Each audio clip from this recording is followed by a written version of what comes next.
أعوذ بالله من الشيطان الرجيم. بسم الله الرحمن الرحيم. بسم اللہ الرحمن الرحیم۔ السلام علیکم ورحمۃ اللہ وبرکاتہ۔ بات کرتے ہیں عورت کے دیکھنے کے حوالے سے کہ اس کا کتنا قبل از نکاح کتنا اس کو دیکھا جا سکتا ہے، عورت کے کس کس حصے کو دیکھنا یہ مرد کے لیے جائز ہے۔ تو اس بارے میں ایک قول جو ہے وہ امام اوزاعی کے طرف جس کو منسوب بھی کیا جاتا ہے، یہ عام طور پر بہت زیادہ جو ہے اس کو لوگوں نے اس کو دلیل بھی بنایا اور اس کو سامنے رکھا کہ عورت کی شرمگاہ کے علاوہ تمام جسم کو دیکھا جا سکتا ہے، لیکن یاد رکھیں کہ یہ قول باطل و مردود ہے اور منسوب امام اوزاعی کی جانب ہے، تو اس وجہ سے اس بارے میں جو ہے مزید جو ہے کچھ نہیں کہا سکتا۔ تو اتنا کہا جا سکتا ہے کہ یہ قول باطل ہے اور مردود ہے۔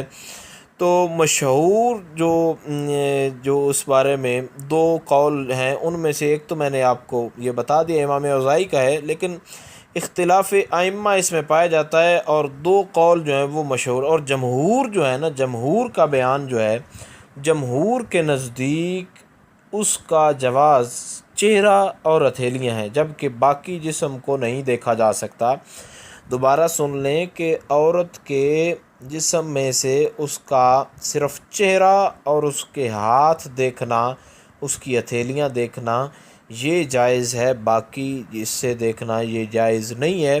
اور اسلام جو ہے یہ اس کے اندر جمہور کی بات کو، اور شریعت کے اندر جب ایسی بات ہو تو جمہور کے حکم کو دیکھا جاتا ہے۔ تو جمہور کا موقف جو ہے وہ یہ ہے کہ صرف اس کے ہاتھ اور دیکھے جائیں گے، اور اس کی ہتھیلیاں جو ہیں وہ دیکھی جائیں گی، باقی جسم ہے وہ نہیں دے سکتا۔